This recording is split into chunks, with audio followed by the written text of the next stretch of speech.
Award వచ్చిన cinema Balakrishna గారి భగవంత్ కేసరి. అనిల్ రావుపూడి గారు దాంట్లో ఒక ఇది రాసుంటారు, గుడ్ టచ్ బ్యాడ్ టచ్ అనే సీన్. तुम्हारे शरीर के 3 अंगों को छूना बिल्कुल गलत है बच्चों, और अगर वो इन अंगों को छूता है तो तुरंत अपनी माँ को जाकर बताना चाहिए. అదే సెక్స్ ఎడ్యుకేషన్.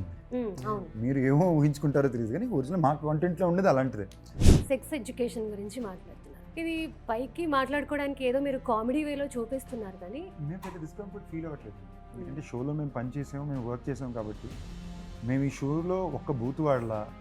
మేము షో చూడడం వలన మీకు బ్యాక్ డ్రాప్లో సెక్స్ ఎడ్యుకేషన్ అనే టాపిక్ ఉందని మీకు చిన్న డౌట్, ఈ ఇంట్రెస్ట్ క్రియేట్ అవుతుంది. కంప్యూటర్ ఉద్యోగం కాదు, సెక్స్ ఎడ్యుకేషన్. వర్జినా అని అడగడం, మా ఆడియన్స్ మమ్మల్ని ఎవరు అడగలేదండి. బట్ ఇక దాంట్లో పెద్ద ఇబ్బంది కలిగింది. అయినా సెక్స్ ఎడ్యుకేషన్ ఆఫీసర్. మీరు ఇంత సెన్సిటివ్ టాపిక్ని అంటే పేపర్లో రాసుకున్నంత వరకు ఒకలా ఉంటుంది, బట్ ఇది ఆన్ స్క్రీన్ మీదకి వచ్చేసరికి ఆడియన్స్ ఎలా రిసీవ్ చేసుకుంటారు? ఎక్సైట్ చేయడానికి కోసం అని వాడిన టాపిక్ కాబట్టి చాలా బాధ్యతగా చేసిన సినిమా కాబట్టి I don't think there was never a time where. And sir, ఒకవేళ మీరు యాక్టర్ అయ్యి ఉండకపోతే ఇంకేమై ఉండేవారు? అంటే mean hi, welcome to our channel Telugu one, this is Divyashri. So ఇప్పటికే మనము టీజర్, ట్రైలర్, సూపర్ సుబ్బుకి సంబంధించి అన్నీ యూట్యూబ్లో చూసేసాము. అండ్ డిఫరెంట్ స్టోరీతో రాబోతున్నారు. రెస్పాన్స్ అంతా కూడా బాగుంది. మరి దీని గురించి మాట్లాడడానికి మనతో టీం ఉన్నారు, వాళ్ళతో మాట్లాడదాం. హాయ్, ఎలా ఉన్నారు అందరూ? Yeah, I'm good, thank you so much. And ఎలా జరుగుతున్నాయి promotions? Very exhausting but very good అండి. అంటే ఒక హ్యాపీ షో కాబట్టి మాట్లాడేదంతా సరదాగానే ఉంది. ఓకే ఓకే, బట్ నిజంగా అసలు మీ ఓపికకి హ్యాట్స్ ఆఫ్. ఎందుకంటే కంటిన్యూస్గా మార్నింగ్ నుంచి ఇంటర్వ్యూస్ చేసి చేసి చేసి మై గాడ్, ఇప్పటికీ కూడా ఆ ఫేస్లో ఆ గ్లో పోలేదు ఇంకా. మాకు ఓన్లీ భయం ఏంటంటే బ్యాక్ టు బ్యాక్ ఇంటర్వ్యూస్ చేసినప్పుడు కంటెంట్ ఏమైనా చెప్పేది రిపీట్ అయిపోద్దేమో అని ఒక చిన్న ఫియర్. అది తప్ప మిగతాదంతా it is very fun part. And మనం పర్టికులర్గా ఫోకస్ చేస్తుంది మూవీ గురించే కాబట్టి మోస్ట్లీ రొటీన్ క్వశ్చన్స్ అవే ఉంటాయి. క్వశ్చన్స్ కూడా మీరు కొత్తగా ఇంకేం అడుగుతారులేండి, మేమే ఏమన్నా కొత్తగా యాక్టివ్ వాయిస్లు, పాసివ్ వాయిస్లు మార్చి చెప్పాలి తప్ప. Yeah. And super Subbu, and దీంట్లో ఒక చిన్న పాయింట్ ఏంటంటే సెక్స్ ఎడ్యుకేషన్ గురించి మాట్లాడుతున్నారు.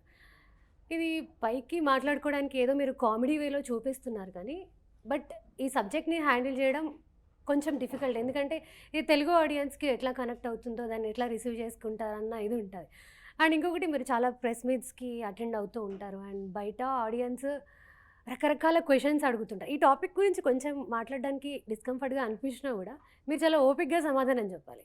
సో అట్లా మీరు అటు క్రౌడ్ని కానీ ఇటు మీడియాని కానీ ఎలా హ్యాండిల్ చేస్తారు ఇట్లాంటి క్వశ్చన్స్ అడిగినప్పుడు? మేము పెద్ద డిస్కంఫర్ట్ ఫీల్ అవ్వట్లేదండి. ఎందుకంటే షోలో మేము పని చేసాము, మేము వర్క్ చేసాం కాబట్టి మేము ఈ షోలో ఒక్క బూత్ వాడలా, ఒక్క అన్కంఫర్టబుల్ విజువల్ ఏమీ చూపిలా.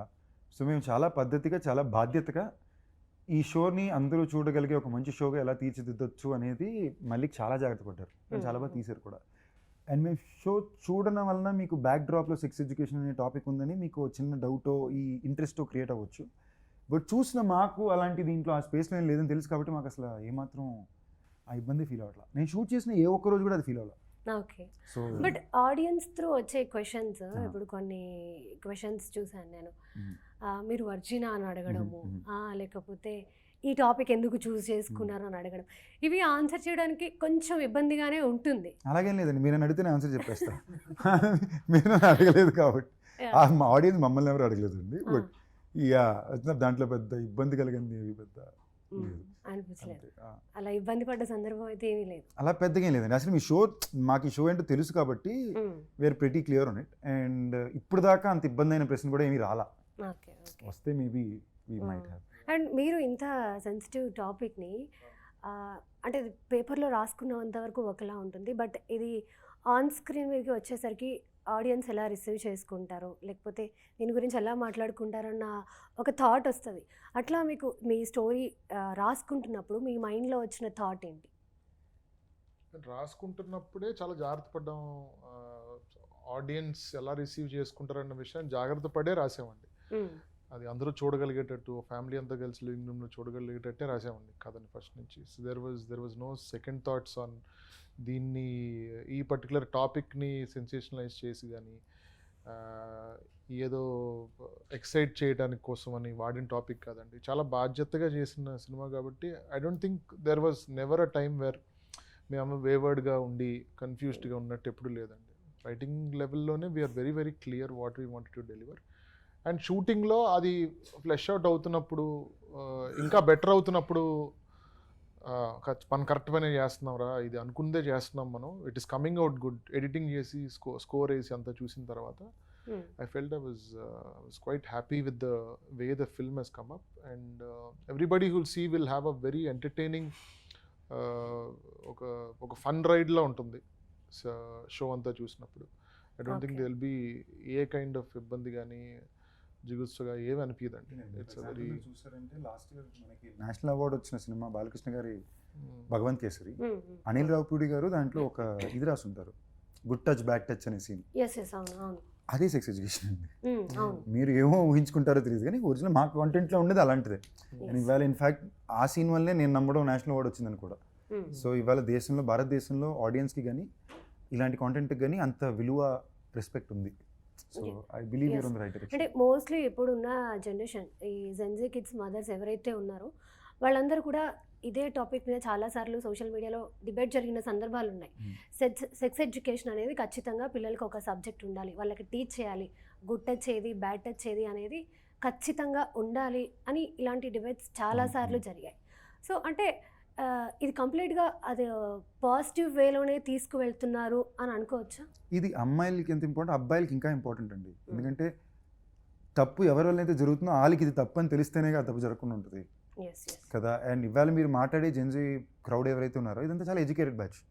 మీరు మంచి స్కూల్కి వెళ్ళి ఉంటారు, మీరు ఆన్లైన్లో కాంటెంట్ అది చూస్తుంటారు, అందులో మీ ఎడ్యుకేషన్ నుంచి మీకేం మంచి అర్థం అవుతుందో మీరు తీసుకుంటారు కదా. మేము షూట్ చేసిన ఊర్లోనే మేము డిస్కస్ చేసే చాలా విషయాలు ఇంకా రెలవెంట్గా ఉన్నాయండి, వాళ్ళకి ఇంకా తెలీదు. సో అది ఏమాత్రం ఒక 10% మా వల్ల తెలిసినా కూడా మాకు అది అన్నాం. బట్ మీరు చూసేటప్పుడు వీళ్ళు ఎవరిని కూడా ఈ షూని నేర్చుకోండి అనేది మేము చెప్పట్లేదు, మీరు సరదాగా ఎంజాయ్ చేస్తారు, బింజ్ వాచ్ చూడండి అంటున్నాం. బట్ తెలియకుండా ఇన్ని మంచి విషయాలు మనకు ఒక షో నుంచి వస్తుంది అనేది I think it's very nice thing. ఇది 90s బ్యాక్డ్రాప్లో జరిగే స్టోరీయా లేకపోతే ప్రెసెంట్ 2014 అరౌండ్ ఆ టైంలో జరుగుతున్న కథ? మీకు అలా అనిపించదు, బికాజ్ ఇట్స్ నాట్ లైక్ మన పీరియడ్ చేయట్లేదు, అలా అని టైంలో తీయట్లేదు. Around that time when India cross the China population దాటిన టైంలో జరిగిన కథ అనమాట ఇది. That's where it happened. Okay. But ఇప్పుడు మోస్ట్లీ వచ్చే సినిమాలంతా కూడా 90s బ్యాక్డ్రాప్లో లేకపోతే 2000s బ్యాక్డ్రాప్లో ఇప్పుడు మీరు చెప్పినట్టుగా 13, 14 ఆ ఇయర్లో అంటే అప్పుడు జరిగినట్టుగానే చూపిస్తున్నారు. ఇప్పుడు ప్రజెంట్ జనరేషన్ మారింది, సిచ్యువేషన్స్ మారిపోయాయి, అండ్ ఇప్పుడు చుట్టూ ఉన్న జనాలు కూడా చాలా చేంజ్ అయిపోయారు. అంటే నా క్వశ్చన్ ఏంటంటే ఇప్పుడు ఉన్న జనరేషన్లో చూపించడానికి ఏం లేదా? ప్రతి ఒక్క డైరెక్టర్ కూడా అంటే 90sలో 2000sలో 2015లో 2010లో కూడా ఐపీఎల్ చూసారు, 2026లో కూడా ఐపీఎల్ చూస్తున్నారు. సో క్రాఫ్ట్ మారదు, చెప్పాలనుకున్న కథ మారదు, అది దేంట్లో ఇంకా అందంగా చెప్పగలం, సింపుల్గా చెప్పగలం, విజువల్గా అందంగా చెప్పగలం అనేదే కదా. మీరు ఒక సినిమానో ఏదో ఎందుకు చూస్తాం, మనం వేరే ప్రపంచంలోకి ట్రాన్స్పోర్ట్ అవ్వాలని చూస్తాం. సో మాకీపూర్ లాంటి ఒక కొత్త ప్రపంచం విజువల్గా క్రియేట్ చేసినప్పుడు, లేదా పవర్పేటలో 90s అని తీసుకెళ్ళినప్పుడు ఆ కథ చూసేటప్పుడు మనం వేరే ప్రపంచానికి ట్రాన్స్పోర్ట్ అయ్యి వస్తామని విజువల్ అడ్వాంటేజ్ ఉంటుందని దాటి మరీ పెద్ద ఇదే ఉంది. ఇదే కథని మీరు 2026లో 25లో పెట్టినా కూడా పెద్ద తేడా రాకపోవచ్చు, ఏం ఉండదు, పెద్ద తేడా ఉండదు. బట్ కొంచెం ఆ 10 years 5 years అగో పెట్టినప్పుడు చూసే వాళ్ళకి వాళ్ళ జీవితం ఇంకోసారి నాస్టాలజిక్గా రిపీట్ చేసిన చిన్న చిన్న మూమెంట్స్ వస్తాయి. అండ్ ఓకే, ఈ స్టోరీకి అసలు సూపర్ సుబ్బులోకి సందీప్ కిషన్ గారిని ఎలా తీసుకున్నారు, ఈ కాస్టింగ్ ఇదంతా ఎలా జరిగింది? అంటే నాకు ఎవరు చేస్తే బాగుంటుంది అని అన్న టైంలో నాకు one of the persons was Sandeep Kishan. And అప్పుడు అది నెట్ఫ్లిక్స్కి ఫస్ట్ థాట్లో సందీప్ గారే ఉన్నారు అలా లేదండి. But while I was thinking I thought Sandeep would be a good bet. ఎందుకంటే తను చేసిన వెంకటాద్రి ఎక్స్ప్రెస్ సినిమా నాకు చాలా ఇష్టం అండి, one of my favourite films. తనలో ఆ సినిమాలో తను చేసిన రోల్ కానీ తను చేసిన పర్ఫార్మెన్స్ కానీ ఈ షోకి బాగుంటుంది అని నాకు అనిపించింది అనమాట. నెట్ఫ్లిక్స్లో చెప్పినప్పుడు it's a very good idea, నేను ఒకసారి మాడతా అని చెప్పేసి అభిషేక్ అని నెట్ఫ్లిక్స్ సైడ్ నుంచి తను సందీప్తో మాట్లాడడం, తర్వాత నేను వెళ్ళి సందీప్కి చెప్పాను కదా. ఇనిషియల్ తను అది ఎక్స్పెక్ట్ చేయలేదు అనుకుంటా, బట్ యాజ్ నేను కథ చెప్పే విధానం చూసి నా ఇంటెన్షన్ చూసి హీ ఫెల్ట్ ఈ స్టోరీ చెప్పాల్సిందే అని తను కూడా he came in to the project అనమాట. నాకు లైఫ్లో 2 ఇన్సిడెంట్లు నాకు చాలా గట్టిగా ఇంపాక్ట్ చేసిన ఇన్సిడెంట్స్ ఏంటంటే, టైగర్ సినిమా చేసినప్పుడు both Tiger and VI Anand తోటి లోకేష్ తోటి 2 కథలు ఒకేసారి ఓకే చేశారు. ఇద్దరు Okay. కథల్లోని 2 హీరోలు. Okay. And that was in 2014-15. ఆ టైంలో ఒక్కళ్ళు వదలకుండా అందరూ నన్ను తిట్టారు. ఈ టైంలో నీకు 2 హీరోలు సినిమా ఎందుకు, అది నీ భుజం మీద డబ్బులు ఏం చేస్తున్నావు అని. నేను కాదు జడ్జ్ చేసి వెళ్దాం అని. అప్పుడు నాకైతే 25 ఏళ్ళు 26 ఏళ్ళు ఓకే. జడ్జ్ చేసి వెళ్దాం అని వెళ్ళాము. సినిమా అందరూ చూసి నేను యాక్చువల్లీ టైగర్లో ఇంటర్వెల్కి రావాలి. ఇంటర్వెల్ షార్టే నా ఎంట్రీ. అప్పుడు దాకా నా ఎంట్రీ ఉండదు. చాలామంది పెద్దోళ్ళు సినిమా చూసేసి ఈ సినిమా అసలు ఆడదు, నువ్వు మరి ఇంటర్వెల్కి వస్తే తేలదు, నీ మీద సినిమా ప్రమోట్ చేస్తూ నువ్వు ఇంటర్వెల్కి రావడం ఏంటి, నువ్వు అట్లీస్ట్ 15-20 మినిట్స్ ముందు సినిమాలో రావాలని గోల. Cinema Okay. ఆపేశారు. ఓహో. నాకు ఇప్పుడు సినిమా ఎప్పుడు ఇదో తెలియదు. నేను ఇంకొక దగ్గర హైలైట్ అయిపోయి ఇంకా ఆనంద్ దగ్గరికి వెళ్ళి, దారి లేదు ఆనంద్, ఇంకేదో రాయి, 10 నిమిషాలు 12 నిమిషాలు అంతా మనం ముందు రావాలి అంటే అప్పుడు దాన్ని రీరైట్ చేసి 12 నిమిషాల ముందు నా క్యారెక్టర్ని తెచ్చాం. అంతకన్నా ఎర్లియర్ మా వల్ల కాదు అని మళ్ళీ రీషూట్ చేసాం. ఓకే. ఇది చెప్పినప్పుడు ఆనంద్ వేళ ఆఫీస్ నుంచి చాలా సాడ్గా డల్గా ఫేస్ పెట్టుకుని వెళ్ళిపోయాడు. సరే బ్రో చేద్దాం, ఇంక మనం ఏం చేయగలం అని ఆయన వెళ్ళిపోయాడు. అలాగే అదే ఇంకో 1 month పీరియడ్లోని మానగరం డబ్బింగ్ జరుగుతుంది. ఓకే. నేను డబ్బింగ్ ఇది చాలా ఫాస్ట్గా చెప్తాను నాకు తెలుసు. అరౌండ్ 2 o'clock 2 రీల్లే పెండింగ్ ఉంది. నేను 7:30కి ఫ్లైట్ వేసే, నేను ఎక్కువసేపు ఉన్నాను, వీలైన దాకా ఇంటికి వచ్చేయాలని చూస్తా. ఓకే. హైదరాబాద్కి ఫ్లైట్ వేసేయండి అని చెప్తున్నా. సడన్గా లోపల నుంచి బయటికి లోకేష్ వచ్చి, బ్రో ప్లీజ్ నాకు ఫస్ట్ సినిమా, మీరు చెప్పేస్తారు బట్ మీరు చెప్పి పూసేదాకా నాకు టెన్షన్ ఉంటుంది, ఇవాళ నైట్ ఉండిపోవచ్చుగా అన్నాడు. మాకు డబ్బింగ్ 5:30కి అయిపోయింది. బట్ ఆ మాట అనగానే నేను ఏంటి తన కలలావ సినిమా తీస్తున్నాడు, దాన్ని నేను ఏమన్నా మార్చడానికి ట్రై చేస్తున్నానా అని ఒక ఫియర్ ఉంటుంది. I had one similar moment with Malik during the shooting of this show. ఇలాంటి మూమెంట్లో మనం ఎలాగైపోతాం అంటే పూర్తిగా నమ్మి ప్రేమించి సరెండర్ అయిపోతాం. నేను like it also, it's nice. So నాకు ఈ షోనే బౌండ్ స్క్రిప్ట్కి ఇచ్చారు. సో నేను ఎప్పుడైతే ఒక బౌండ్ చదివానో అక్కడే నేను వామ్మో బౌండ్ రాశారు అంటే అంత ఎఫర్ట్ పెట్టారు. అండ్ బౌండే బాగుంది, we have to trust it అనే స్పేస్లో వెళ్ళింది. ఓకే. మిథాలికి మీకు ముందు నుంచే పరిచయం ఉందా ఈ మూవీతోనే పరిచయం? We knew each other like acquaintances. మేము ఇంతకుముందు ఓరిదేవుడా తన విశ్వక్తో వర్క్ చేసాం కదా. అవును. సో ఆ ప్రమోషన్ టైంలో మేము అందరూ ఫ్రెండ్స్ కాబట్టి we use to hang out on and off. But ఎప్పుడు టైం స్పెండ్ చేసింది లేదు. ఈ షో టైంలోనే I think we actually met or spoke. ఇప్పుడు కూడా I don't think I completely know Mithila. I only know very brief bits of it. We've had very brief bits of conversations. చాలా ఉంది. అంటే through out film మొత్తం work చేసినా కూడా మీరు ఇంకా మిథాలి గురించి ఏం కొంచెం మిథిలా అండి, మిథిలా పాల్కర్. అండ్ లేదండి, we didn't interact at that level. We would suddenly have one day where we'll act like the best of friends, and the next day again we'll be like two strangers sitting in two corners. And that it was also okay, it was nice kada. Each one has their own process as a person, and I understand them for that. So yeah, I know more ముందు కన్నా better గా తెలుసు కానీ correct గా తెలుసు అంటే తెలియదు. Okay. And Mithali మీరు ఎలా వచ్చారు ఈ ప్రాజెక్ట్లకి? How you came? I actually had a Zoom call with Malik. Okay. I knew that Netflix was backing the show, and that's on the Zoom call he told me the whole story. And then I said, but I'd like to read it. And generally I like it that way. Even if it is a scene to scene narration, I generally like to again revisit it on paper. And all the 7 episodes were translated in English, so I could read them. And the minute I finished reading it, I just knew it that I wanted to do this show because it was written so well. All the characters were written so well, and I really enjoyed reading Swati's part. So that's can you how I please went. tell us about your character, how it will be? So she is a very strong-headed girl who wants to be she's very ambitious. She wants to be a heroine. She knows that there are hardships that are involved in that because you need money, you need to have a portfolio, etc., etc. So she will do whatever she can in her control to get there. So but she's not underconfident. She definitely knows that she can do it. Okay. So very strong-headed, very powerful character, and I really loved playing her. And she is also endearing in her own little ways. So I hope that this is a character that people do remember.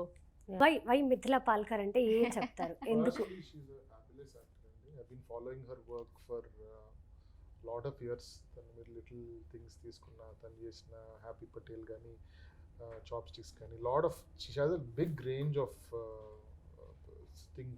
work to filmography to go back to see తను ఎలా చేస్తుంది performance, how good is she అన్నది. So నేను follow అవుతున్న వర్క్ని, and తనకి ఏదన్నా తనకున్న యాక్టింగ్ స్కిల్స్కి ఏదన్నా ఒక మంచి ఛాలెంజింగ్ రోల్ ఇస్తే బాగుంటుంది అని అనిపించింది. అండ్ తను విలేజియల్గా చేస్తే ఉంటే ఎలా ఉంటుంది అన్నది ఒక గట్ ఫీలింగ్ అయితే అనిపించింది నాకు, తను చేస్తే Okay. బాగుంటుంది అని ఇప్పటి వరకు అనిపించింది. ఆవిడ చేసిన ఫిల్మ్స్లో మీకు బాగా నచ్చింది ఏది? లిటిల్ థింగ్స్ నా ఫేవరెట్ అండి. Okay. 2 సీజన్లో చూసాను, but it's one of my favourite అంటే షోస్. లిటిల్ థింగ్స్ చూసి నేను రాసుకున్న స్వాతి అనే క్యారెక్టర్కి బాగా సెట్ అవుతుంది అనిపించి తీసుకున్నారు. అవును, యా. అంటే ఒక యాక్టర్ని చూసినప్పుడు కొన్ని షార్ట్లు చూసాను, డైరెక్టర్స్ లెన్స్ నుంచి చూసినప్పుడు మీకు యాక్టర్ ఎంతవరకు చేయగలరు, ఏంటి, how good or they, how spontaneous, what did they bring in to that particular shot అనేది అర్థమవుతుంది కొంచెం. ఓకే. ఎంతవరకు డైరెక్ట్ చేయబడ్డారు వాళ్ళు, వాళ్ళంతా వాళ్ళే ఇది ఆలోచించారా, కొంచెం అర్థమవుతుంది ఒక డైరెక్టర్ లెన్స్ నుంచి చూసినప్పుడు. అలా చూసినప్పుడు I felt she was very spontaneous natural actor. తనకి ఏదైనా ఒక మంచి రోల్ రాయాలని కుదరలేదు నాకు ఇన్నేళ్ళు. So I'm so glad that she accepted and she wanted to do this role. చాలా బాగా చేసింది. అండ్ అసలు మీకు ఇంచు డౌట్ కూడా రాదు, తను ఒక మహారాష్ట్ర గర్ల్ వచ్చి తెలంగాణ, తను she mouth her own lines, she said her own lines. తనే చెప్పింది, ఏది మీకు డబ్బింగ్లో ఇది తేడాగా అనిపించదు, అదే మనం హిందీ సినిమాలు చూసినప్పుడు తన ఓన్ డబ్బింగ్ తనే చెప్పుకున్నారు. తన ఓన్ డబ్బింగ్ చెప్పలేదు, తన లైన్స్ తను చెప్పింది, డబ్బింగ్ వేరే వేరే ఆల్మోస్ట్ సేమే ఉంటుంది. చాలా దగ్గరగా ఉంటుంది, Very easy. గుర్తుపట్టలేరు కూడా. ఓకే. బట్ తన లైన్స్ తను ప్రాక్టీస్ చేసుకుని తను వచ్చి అంత లైన్స్ పర్ఫెక్ట్ ప్రతి షాట్లో. Not once has she missed her lines and all. So I'm so fortunate that she is a part of this show and she brought so much in to this project and I'm so glad. Okay. And sir Ma. ఎలా ఉన్నారు sir? Very good, terrific, thank you. Sir ఇప్పటి వరకు మీరు చాలా roles చేశారు. అంటే ఫాదర్గా చేశారు, negative షేడ్స్లో చేశారు, పాజిటివ్గా ఉన్న క్యారెక్టర్స్ చేశారు. అంటే ఆల్ టైమ్ ఫేవరెట్ అంటే నాకు ఇది చేయడం బాగుంటుంది, నేను ఇలా చేయడం బాగుంటుంది అని మీకు నచ్చే క్యారెక్టర్ ఏంటి? మీరు ఎలా చేస్తే మీరు హ్యాపీగా ఫీల్ అవుతారు? అంటే నేను చేస్తున్నదన్నీ నాకు నచ్చినవే అనమాట, అందుకే చేస్తున్నాను. అండ్ ఇప్పుడు సందీప్ ప్రతిసారి చెప్తున్నాడు ఈయన 28 days షూట్ చేస్తున్నాడు. బట్ ఐ ఆల్సో రియలైజ్ ఒక పాయింట్లో వచ్చాక ఇట్ బికమ్స్ అన్ ఎడిక్షన్ అనమాట, రోజు షూటింగ్ చేయడం. అండ్ అది చాలా చాలా ఫార్చునేట్ అనమాట. వచ్చినవన్నీ అంత అద్భుతంగా రాసుకుని వస్తున్నారు. అదే నా ముందు కొంచెం మళ్ళీ అడుగుంటే ఎందుకు మురళీ శర్మ అంటే నన్ను ఇలా పొగుడుతూ మిథిలా అంత ఫ్యాబులస్ యాక్టర్, సందీప్ వెంకటాద్రి అడగలేదు నా గురించి, మళ్ళీ అయినా చెప్తాడేమో అనుకుంటున్నాను. చూస్తాను. సో నేనే చెప్పుకోవాలి. బట్ ఆన్ సీరియస్ నోట్, అద్భుతమైన క్యారెక్టర్ మళ్ళీ కుకుటేశ్వరరావు. సో ఇలా వస్తున్నది అన్నీ అంత వెయిట్ ఉన్న క్యారెక్టర్స్, ఎంత లేయర్స్ ఇవన్నీ చాలా క్లీషేడ్గా ఉంటాయి. దాంట్లో చేయడానికి ఏదో విషయం ఉంది. అది మనం విన్నప్పుడు, చదివినప్పుడు, 4 సీన్స్ వచ్చినప్పుడు, ఫస్ట్ ఎపిసోడ్ వచ్చినప్పుడు, మళ్ళీతో టిల్లు స్క్వేర్ చేశాను అప్పుడు చెప్పినప్పుడు అర్థం, కుకుటేశ్వరరావు ఒక విషయం ఉంటుంది, he will be there for some time with me and with the audience అని నేను నమ్ముతూ చేశాను. ఓకే. అండ్ సార్ ఒకవేళ మీరు యాక్టర్ అయ్యి ఉండకపోతే ఇంకేమై ఉండేవారు? Nothing, waste. 100%. అంటే మీన్ ఇంకా వేరే ఏదైనా జాబ్ లేకపోతే ఇంకోటి దేంట్లో సెటిల్ అయ్యేవాళ్ళు ఇప్పుడు కదా? దీని ముందు ఇంటర్వ్యూలో ఎక్కడో ఏదో టెలిఫోన్ ఆపరేటర్గా చేశాను, ఎక్కడో ప్రొడక్షన్ మేనేజర్, అన్ని ప్రతి చోట్ల 15 days అనమాట. ఓకే. ఓకే. ప్రతి చోట్ల 15 days పైన ఐ నెవర్ లాస్టెడ్ ఎనీవేర్. అంటే due to my lack of probably talent in doing what those things. లేకపోతే అప్పుడు నాకు యాక్టర్ అవ్వాలని ఇప్పుడు సపోర్ట్ చేయడానికి ఫైనాన్షియలీ ఏదో ఒక కంపెనీలో ప్రొడక్షన్ మేనేజర్ అసిస్టెంట్గానో క్యాన్లు ఎత్తి ఎడిటింగ్ చూసుకోవడం, వాళ్ళ ఫుడ్ అది చూసుకోవడం. అంటే ఒకరోజు అబద్ధం చెప్పేసి మళ్ళీ స్టూడియో వాళ్ళని కలవడానికి వెళ్ళేవాడిని పాత్ర కోసం, ఫోటోలు తీసుకుని. అక్కడ ఇప్పుడు మలిక్ గారికి అబద్ధం చెప్పేసి వెళ్ళాను, మలిక్ అసిస్టెంట్ ఉపేంద్రగా అక్కడ చూసేసాను. నెక్స్ట్ డే ఒక meeting, tell me you want to be an actor or you want to do production? No sir, I want to be an actor. అక్కడి నుంచి అవుట్. అలా చేసుకుంటూ ఇలా ఎన్నో జరిగినాయి అనమాట. So I'm very happy. Actually నాకు తెలీదు. And I was a lost youth. నాకు ఏదో ఒకటి చెయ్యాలి అని కూడా లేదు. అలా యాక్టర్ అయిపోదాం అనుకున్నాను. ఏమి చేయాలి అనుకోకుండానే ఇంత పెద్ద యాక్టర్ అయిపోయారు. I don't know, probably it's just some blessing or అంటే way back in 90 when I passed out institute నుంచి పాస్ అయ్యి, యాక్టింగ్ స్కూల్ నుంచి పాస్ అయ్యి, యాక్చువల్లీ అప్పుడు బిగినింగ్ 10 years అస్సలు వర్కే లేదన్నమాట. అప్పుడు ఇవన్నీ ట్రై చేసుకున్నాను, ప్రొడక్షన్, టెలిఫోన్ ఆపరేటర్, అసిస్టెంట్ డైరెక్టర్గాను. But I didn't meet with success anywhere. So I'm happy I didn't meet with success there. So అందుకే ఇక్కడ ఇలా చేసుకుంటూ వెళ్తాను. I'm extremely happy. యా. తెలుగులో మీరు చేసిన సినిమాల్లో మీకు అంటే పెద్ద బ్రేక్ ఇచ్చిన సినిమా ఏది సార్? నాకు తెలిసి ఫస్ట్ సినిమా ఆఫ్కోర్స్ అతిథి, మహేష్ బాబుతో. అద్భుతమైన రోల్, అద్భుతమైన సినిమా. అంత పెద్ద సూపర్ స్టార్తో ఫస్ట్ ఛాన్స్ మీకు రావడం నాకు నంది పడింది దానికి. దాని తర్వాత కొన్ని చేసుకుంటూ మారుతి గారు ఇచ్చిన భలే భలే మగాడితో సడన్గా అంటే నేను ఆయన ఇప్పుడు కూడా టీస్ చేస్తూ ఉంటాను. ఎలా సార్ నన్ను అతిథిలో కైజర్గా చూశాక ఇక సడన్గా ఇలా ప్రొఫెసర్ పాండు రంగారావును అంత సింపుల్ ఫాదర్గా, అంత ఇంటెలిజెంట్ ఫాదర్గా అలా ఎలా ఊహించుకున్నారు? ఏమిటి సార్ మీరు అలా, మీరు అన్నీ చేసేసుకుంటారు ఆయన. దాని తర్వాత మళ్ళీ నిన్ను కోరి, బాగ్మతి ఇలా చేసుకుంటూ సాహో చేసుకుంటూ మళ్ళీ త్రివిక్రమ్ గారితో అలా వైకుంఠపురం వచ్చింది. అవును. దాంతో మళ్ళీ ఒక 360 degrees తిరిగింది లైఫ్. అలాగే ఇప్పుడు కుకుటేశ్వరరావు. సో ప్రతిసారి you believe that what you're doing will do some more good for you. మనం కష్టపడతాం, నమ్ముతూ అలా చేసుకుంటూ అది అలా కుదురుతూ వెళ్ళిందనమాట. అండ్ ఇలాగే మీరు ఇంకా మంచి మంచి రోల్స్ చేయాలి sir. Thank you you, sir, thank thank you you. So much. And మీరు ఫిలిం గురించి ఏమైనా చెప్పాలనుకుంటున్నారా ఆడియన్స్కి? జూలై 2nd రిలీజ్ అవుతుందండి సూపర్ సుబ్బు. దయచేసి చూడండి, you will enjoy a lot and full binge watch చేస్తారు, ఫ్యామిలీతో పాటు ఎంజాయ్ చేస్తారు. Yes, and only 2 things before we close. Her name is Mithila. This is not a cinema. This is a series. Sorry. Just a joke. Yeah. God bless you. Thank you so much. Thank you so much.